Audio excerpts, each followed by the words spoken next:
Hey everyone, welcome to Logan's Mosh Pit. Glad to have you here. Today we're going to do another episode of the Breaking Down Songs series, the place where we take a closer look at some of my favorite songs from all kinds of different bands and analyze the lyrics, because when we do that we gain a deeper appreciation for the music we listen to.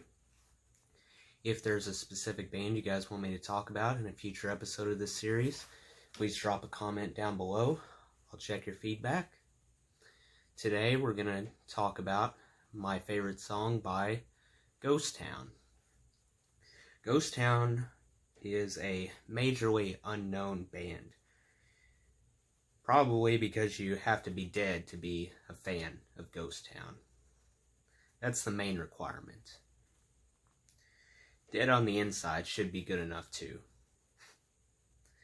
All jokes aside, Ghost Town are a semi-active, electronic-centered rock band that showed up in 2013 with their debut album, predictably called Party in the Graveyard. And they seem to be on a roll. You know, they put out 2 more albums in 2 years following that album. They had an album in 2013, 2014, and 2015, and it all came to a halt. It's like they hit the pause button out of nowhere. It surprised all the fans. New songs would still pop up occasionally on their YouTube channel now and then. It actually turned into an event they referred to as Ghost Town Tuesdays, something to look forward to every Tuesday, where they would put out a new song every Tuesday, sporadically, which was sweet, but another full-length album still eluded the fans. To this day, Ghost Town hasn't released a full-length album since 2015, so I don't know if we'll ever get another one or not. I hope we do. There hasn't been any official explanation given by the band. None of them have confirmed whether they broke up or given the fans any kind of update, whether they decided to go on hiatus or not. It's all up in the air. We have no idea at this point. It's all speculation. That maybe the lineup changes, or the lead singer's battle with addiction, or possibly his desire to start a solo career contributed to the gap between their latest album and the music that has been released since then. But like I said before, none of us are 100% sure what the real reason is, whether Ghost Town will continue to release new music or not. Anyway, Ghost Town, in the short time that they have been together, have certainly carved out their own niche, leaning heavily on personal subjects, gory lyrics, graphic artwork displayed on their albums, and shared from fans via their website, YouTube channel, etc. And extensive theatrical approach that they use, thanks to countless background effects implemented into their songs. I hope that Ghost Town's career won't get buried 6 feet under. I hope eventually we will get another album or something, but I don't know. If not, we'll just have to enjoy the 3 studio albums they gave us. So now I want to tell you my favorite song from each of Ghost Town's albums. I'm just going to go in order from their first album, second album, third album. If you have to know though, if I had to rank their albums, I would rank their most recent album at the bottom and then go in reverse order. So my favorite album is their debut album. Almost every song on each album seems like it was designed to promote shock value as the main attraction. So, off the Party in the Graveyard album, I picked the spine-tingling track In Flames. Next up, off their second album, their sophomore album, The After Party, I picked the longing song Black Moon. And finally, off their most recent album, Evolution, I went with my personal nomination for the theme song of quarantine in these strange times, Loner. So between those three songs, the song I picked is my absolute favorite, is In Flames. So In Flames is the song we're going to discuss in more detail shortly. Before we do that though, let's get into some background on their debut album, Party in the Graveyard, which obviously In Flames made its first appearance.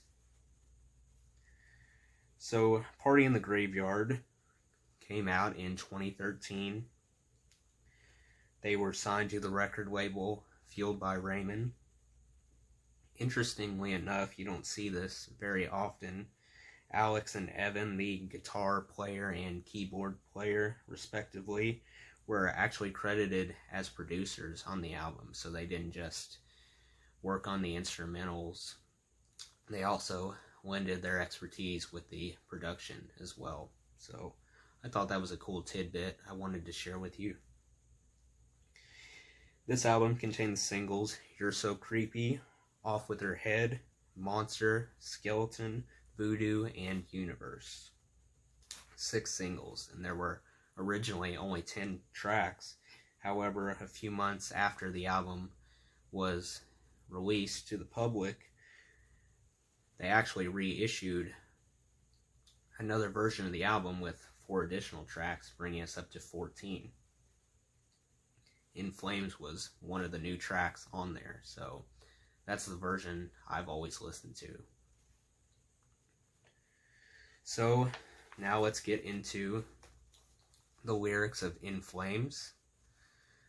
I want to throw out my usual disclaimer. This is just my interpretation of the lyrics. It's my opinion. My opinion might be different from yours. That's okay.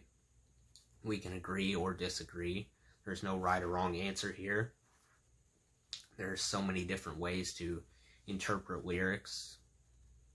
Not one concrete definition of what the lyrics have to mean, whatever it means to you. So let's respect each other's opinions. By the way, I'll also leave a link in the description as well to In Flames if you're interested in listening to it. Let's get started with verse 1. Go through section by section. Verse 1 starts things off by saying, "Destructive mannerisms take me down the rabbit hole. Now watch me as I tunnel deeper and I lose control. There's got to be a painless way to take this where it's going to go. I'm yelling louder than I ever have before."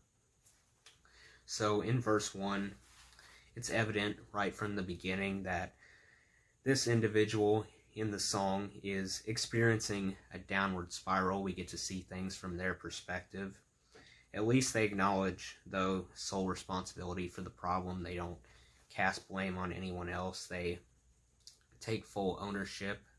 They know their actions caused the downfall.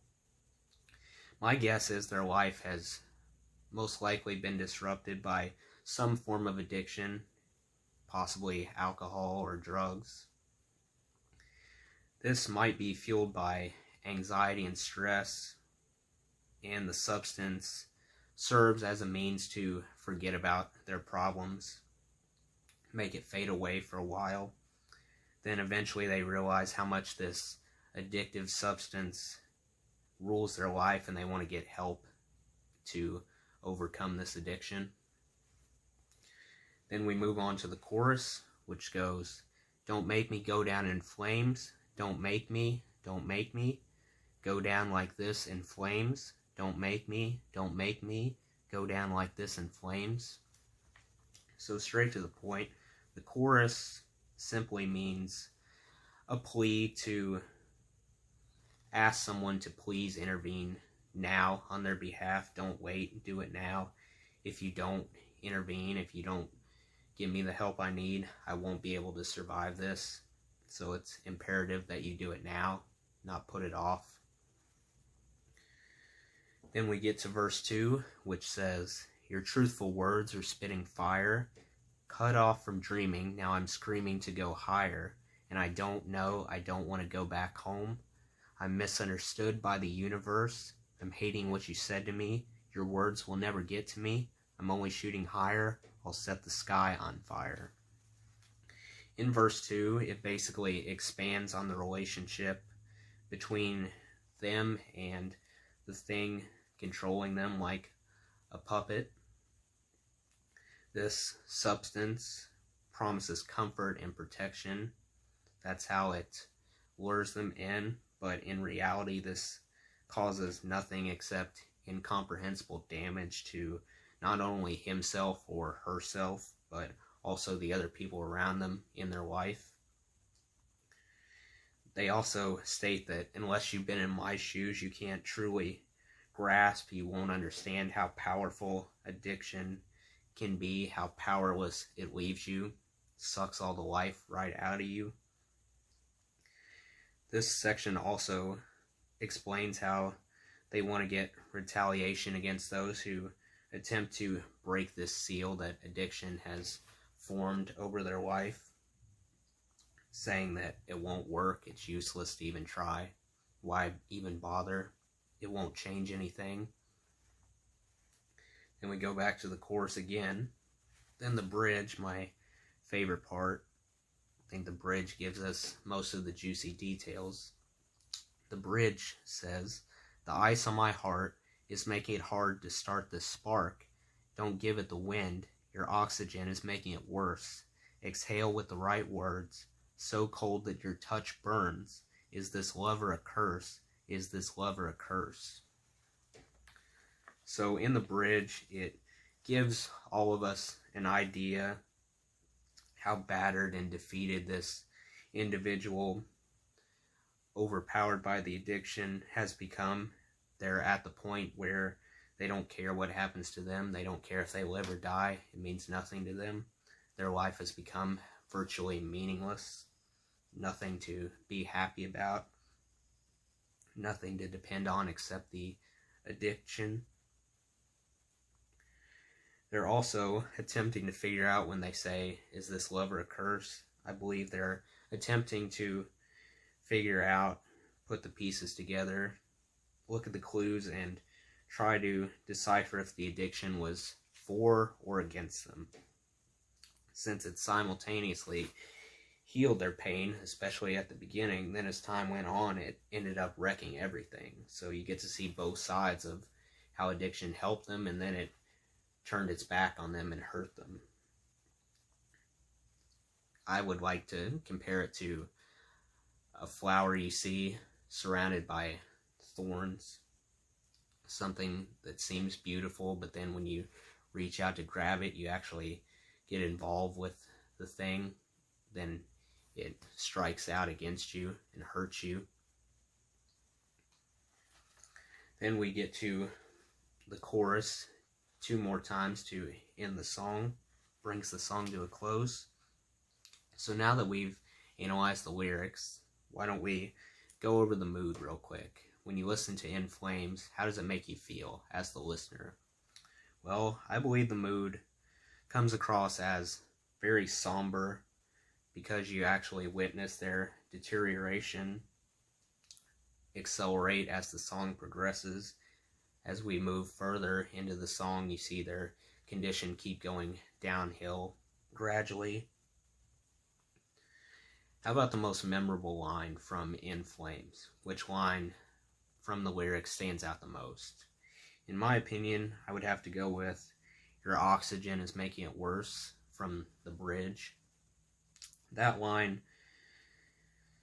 serves as a parallel. It tells us that oxygen is essential to sustaining life, and this dependency basically fools them into believing it offers life-saving oxygen, and then that this substance is necessary for them to function like oxygen. But actually the oxygen that this substance offers has the opposite effect of what it made them believe. It implied that its oxygen would save them, but it actually hurt them more than it helped them. it ended up slowly breaking their spirit, and as a result, killing them slowly. I mean, once you deteriorate so much emotionally, that takes a bigger toll on you than physical decline.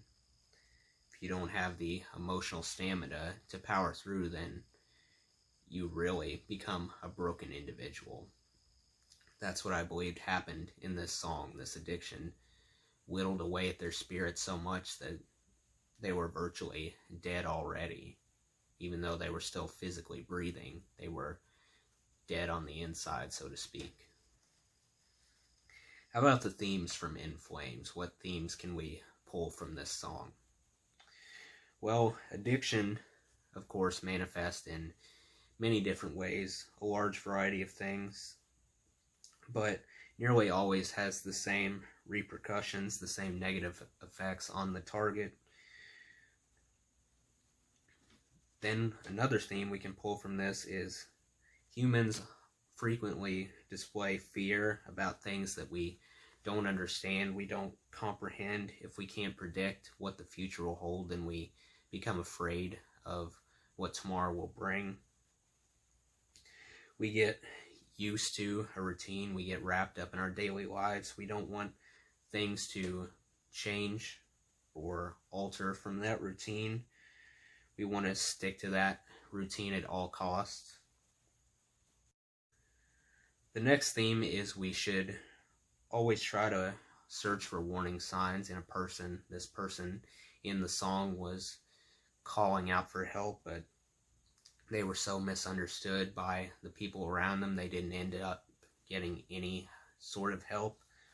If someone had recognized early on that they were in trouble, they possibly could have intervened and the outcome would have been different. So it's important to catch those warning signs early, because then you stand the best chance of making things turn out the right way in the end. And the final theme that I noticed was that going back to the rose surrounded by thorns example, don't judge things at face value. Your first impressions aren't always accurate. You probably know this already, because things aren't always what they seem. What you initially perceive about something doesn't always hold true when you spend more time around it, get to know it better. Turns out differently than you anticipated, so you got to be careful there. Same thing happened with the addicted person in the song. They thought the substance was their savior, and it actually turned out to be their worst enemy. The more time they spent with it, they were oblivious to that at first, then it became more clear as time went on. How about the strengths and weaknesses of In Flames?